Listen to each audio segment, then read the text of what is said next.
Russian. Belarusian.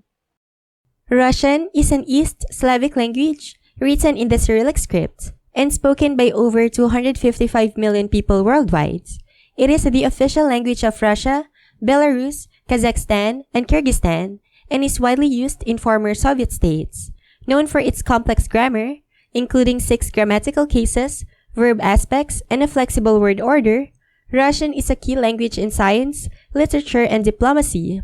Its rich literary tradition includes giants like Tolstoy, Dostoevsky, and Pushkin, making it a vital cultural and intellectual medium.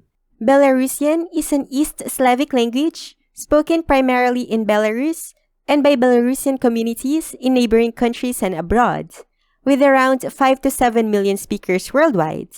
It is closely related to Russian and Ukrainian, sharing much of their grammar and vocabulary, but it has its own distinct pronunciation, spelling, and literary traditions.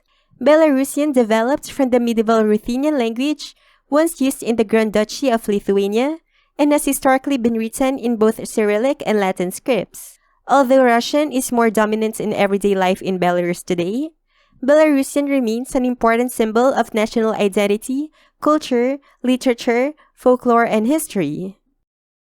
1, 1, 2, 2, 3, 3, 4, 4, 5, 5, 6, 6, 7, 7, 8, 8, 9, 9, 10.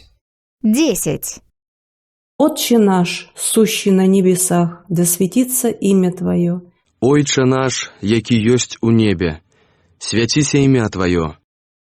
Да придет царствие Твое, да будет воля Твоя и на земле, как на небе. Прыйдзі валадарства Твое, будь воля Твоя, як у небе, так и на зямлі. Хлеб наш насущный дай нам на сей день. Хлеба нашага штодзённага дай нам сёння. И прости нам долги наши, как и мы прощаем должникам нашим.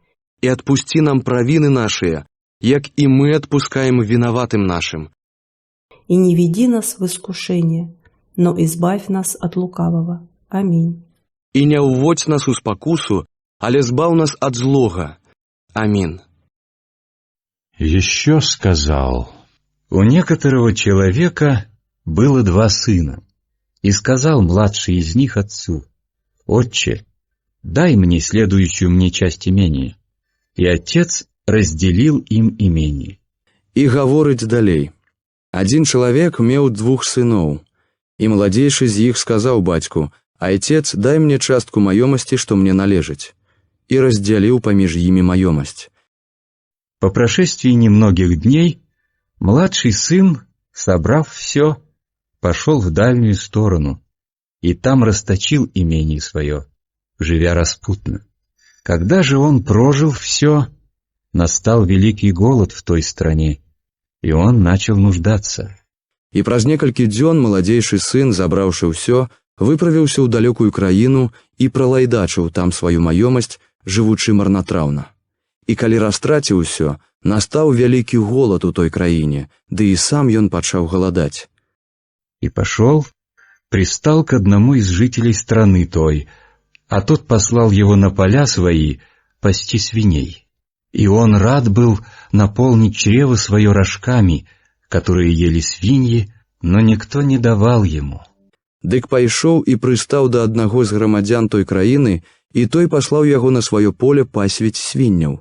І ён рады быў напоўніць жывот свой стручкамі, якія елі свінні, але ніхто яму не даваў.